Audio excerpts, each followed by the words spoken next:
आइए श्याम प्रेमियों, आज एक ऐसे भगत की कहानी सुनाते हैं जो अपने व्यापार में इतना लीन था कि उसे दिन दुनिया की कोई खबर नहीं थी। उसे सिर्फ पैसा पैसा और सिर्फ पैसे के बारे में चिंता थी। उसके घर वाले, उसके परिवार वाले सारे परेशान थे कि सेठ कभी कहीं नहीं जाता, सुबह से लेकर रात तक हर समय पैसे में ही लिपटा रहता है। बहुत दिनों से उसके इष्ट मित्र उसे कहते थे कि तुम हमारे साथ कहीं चलो, अपने बच्चों को लेकर चलो, लेकिन सेठ कहता इसके लिए काफी समय पड़ा है, अभी मुझे सिर्फ पैसा कमाना है। लेकिन एक दिन कुछ मित्रों ने बहुत जोर दिया कि 2 दिन की छुट्टियां हैं, हम खाटू श्याम जी के दरबार में जा रहे हैं, पूरे परिवार को साथ लेकर हमारे साथ चलो। और सेठ उनको ये बात मना नहीं कर पाया और बिना मन के वो उन परिवार वालों और इष्ट मित्रों के साथ खाटू के लिए रवाना हो गया। रास्ते भर वो अपने व्यापार की बातें करता रहा। उसे खाटू जाने की जरा भी इच्छा नहीं थी। लेकिन जब खाटू पहुंचा और बाबा श्याम के मंदिर में पहुंचा और जब बाबा से नजरें मिली, उसके होश उड़ गए। सेठ के परिवार वाले सारे दर्शन करके बाहर आ गए। वो सिर्फ 1 मिनट के लिए मंदिर में आया, लेकिन घंटों तक बाबा के दरबार में खड़ा रह गया। उसको होश नहीं रहा और वो बाबा की तरफ देखकर आंखें बंद करके आंसुओं की धार बहती रही और वो बाबा से मन ही मन बातें करता रहा। जब परिवार वालों ने उसे कहा कि अब चलना है, तो सेठ ने बाबा से कहा, प्रभु मुझे अब हर महीने 11 को अपने दरबार में बुलाओ। और ये कह करके वो बाबा के दरबार से वापस अपने घर को आ गया। 15 दिन बाद 11 आई। सेठ बहुत से लोगों को लेकर अपने साथ बाबा के दरबार में गया। ऐसे हर 11 को वो खाटू जाने लगे। लेकिन एक दिन जैसे ही वो सुबह 11 को घर से निकलने लगा, मुनीम ने कहा, सेठ जी कहाँ जा रहे हो? सेठ ने कहा, अरे मुनीम तुझे पता नहीं, आज 11 है, मुझे खाटू धाम जाना है। मुनीम ने कहा, सेठ जी आपको पता नहीं, आज बाहर के कुछ व्यापारी आने वाले हैं, लाखों का सौदा होने वाला है और वो व्यापारी आज रात को वापस इंडिया के बाहर चले जाएंगे। आपके पास तो मौका है, आप 11 की जगह मावस को खाटू चले जाना। सेठ के मन में ये आया कि हाँ, इसमें क्या फर्क पड़ता है, आज यहाँ व्यापार कर लेता हूँ, सौदा कर लेता हूँ, मैं खाटू मावस को चला जाऊंगा। और सेठ उस दिन खाटू नहीं जा पाया। 11 निकल गई, मावस आई, मावस को फिर कोई व्यापारी आ गया।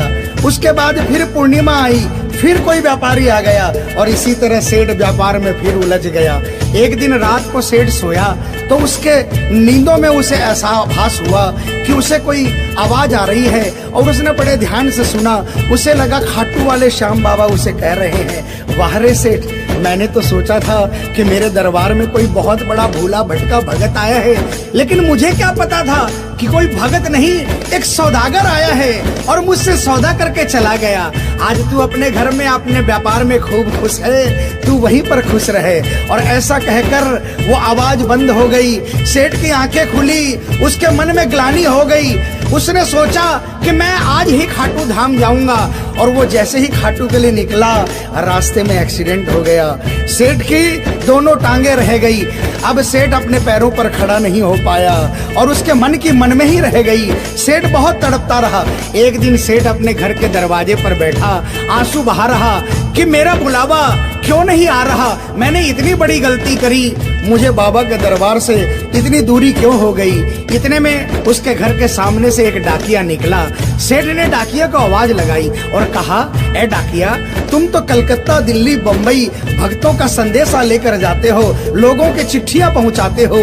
आज मेरी एक चिट्ठी, मेरा एक संदेशा मेरे खाटू वाले श्याम बाबा के दरबार में क्या पहुंचा दोगे?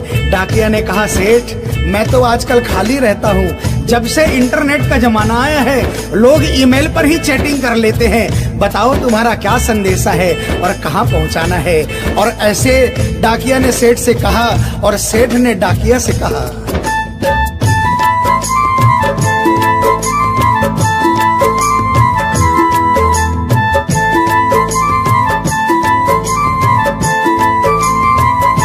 डाकिया जा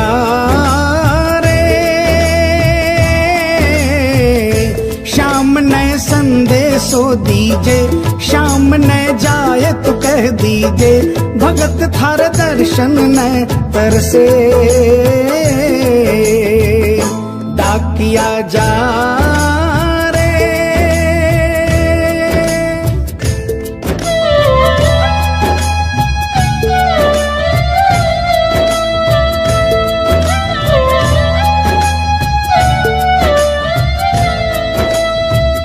डाकिया ने कहा, सेठ आपका संदेशा तो मैं पहुंचा दूंगा, लेकिन मुझे ये तो बताओ कि आपका संदेशा पहुंचाना क्या है। जहां मुझे संदेशा पहुंचाना है वहां का ठिकाना क्या है। और डाकिया ने कहा,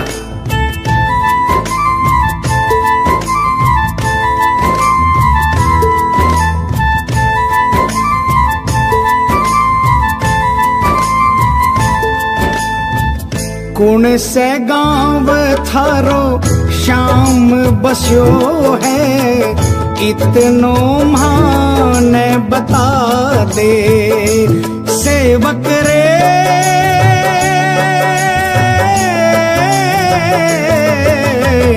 घर तेरे पास है कोई निशानी, माने तू दिखला दे।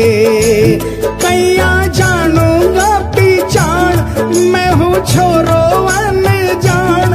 कैया जानूंगा पहचान, मैं हूँ छोरो अनजान। कैया शाम सुहोसी मिलन, डाकिया जा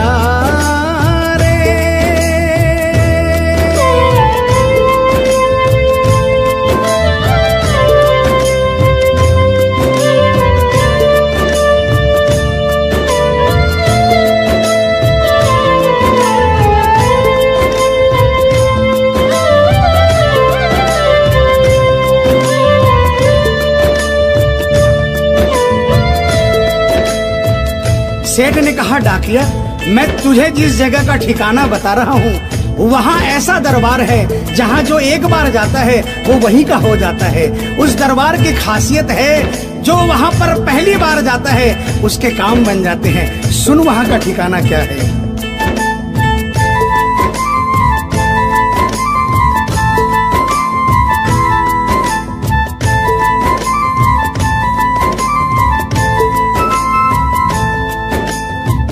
खाटू में है श्याम जी को मंदिर, शिखर ध्वजा लहरावे।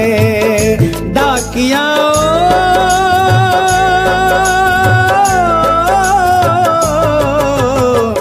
जोड़ी पर हनुमान बिराजे, सेवक चावर ढुलावे। बाके नौबत बाजे द्वार, गूंजे हरदम जय जयकार। बाके नौबत बाजे द्वार, गूंजे हरदम जय जयकार।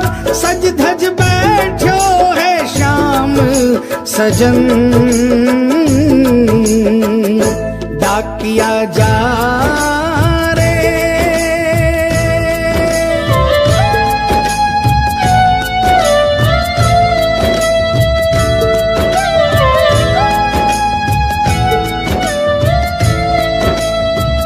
डाकिया सेठ जी के यहाँ से निकल जाता है और वो खाटू धाम के लिए प्रस्थान करता है। धीरे धीरे वो खाटू पहुँचता है और खाटू पहुंचकर बाबा के मंदिर का पता करता है और मंदिर के नीचे पहुंचकर वो पहले प्रणाम करता है और बाबा के मंदिर की 13 सीढ़ी चढ़ता है। और वो बाबा के सामने पहुंचकर बाबा की तरफ नहीं देखता, पहले अपने झोले में से वो सेठ की चिट्ठी निकालता है और चिट्ठी निकाल के पढ़ने लगता है।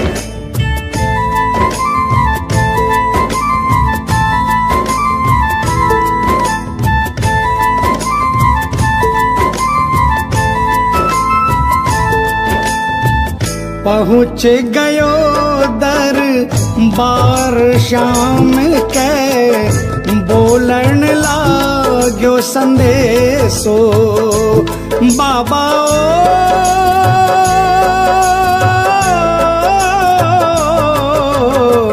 बन बैठो कद श्याम दीवानो, कुछ ना रयो अंदेशो। आखड़ ल्यासू बरसी धार, जैया सावन की फुहार। आखड़ ल्यासू बरसी धार, जैया सावन की फुहार। देख सांवरिया बोलो ये वचन, डाकिया जा रे।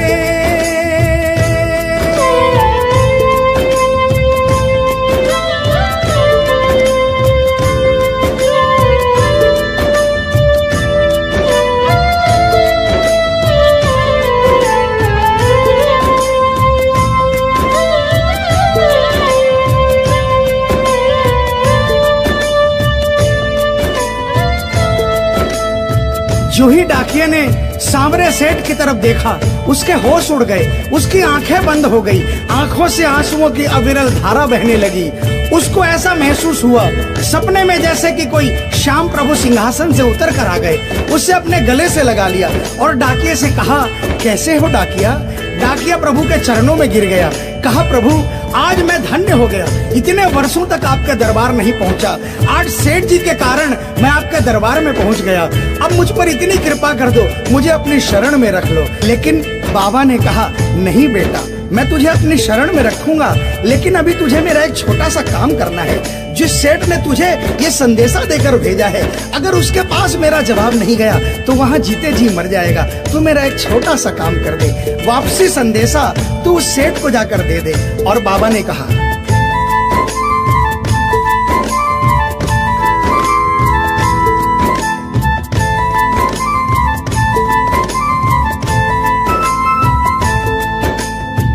कह दीजिए तू जाए सेवक ने तेरो बुलावो आसी। सेवक रे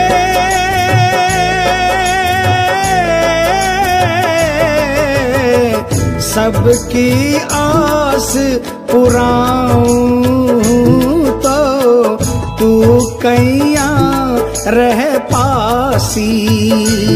तेरी सारी जानू बात पूरी करशू मन की आस, तेरी सारी जानू बात पूरी करशू मन की आस।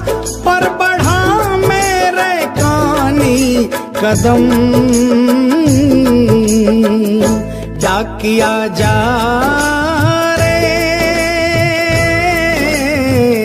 संदेशो सेवक ने दीजे, सेवकिया राह तेरी निरखे। संदेशो सेवक ने दीजे, सेवकिया राह तेरी निरखे। सेवक संदेश न तरसे डाकिया जा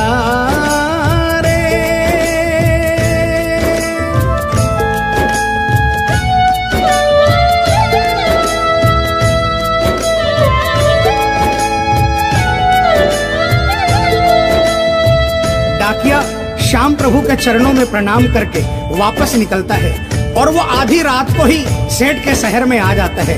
अब डाकिया को इतनी जल्दी थी कि उसने आधी रात नहीं देखी और उसने जाकर सेठ के दरवाजे की घंटी बजा दी।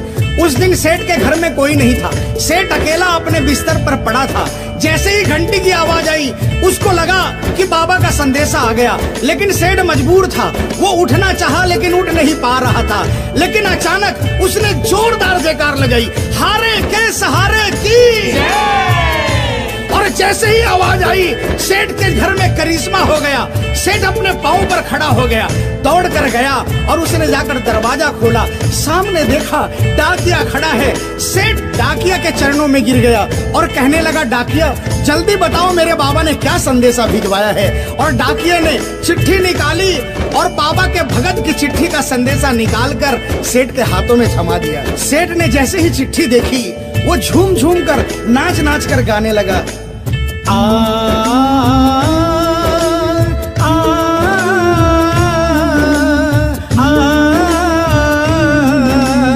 आ, आ, चिट्ठी आई है, चिट्ठी आई है, चिट्ठी आई है, चिट्ठी आई है, चिट्ठी आई है, खाटू से चिट्ठी आई है। बड़े दिनों के बाद मेरे श्याम धनी को आज, अरे बड़े दिनों के बाद मेरे श्याम धनी को आज भगत की याद सताई है। चिट्ठी आई है, चिट्ठी आई है, ओ चिट्ठी आई है, चिट्ठी आई है। सेठ ने वो चिट्ठी वापस डाकिया को थमा दी और कहा, डाकिया आप तो स्वयं बाबा से मिलकर आए हो, इसलिए बाबा का संदेशा अपने मुखारबिंद से मुझे सुनाओ।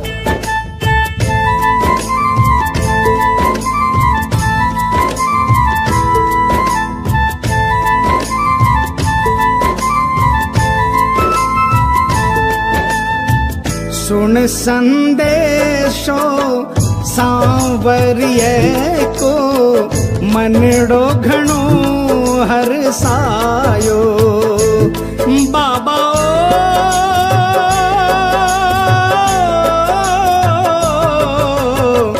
बंध गया पाँव में घूघरिया सा, मन को मोरियो गायो।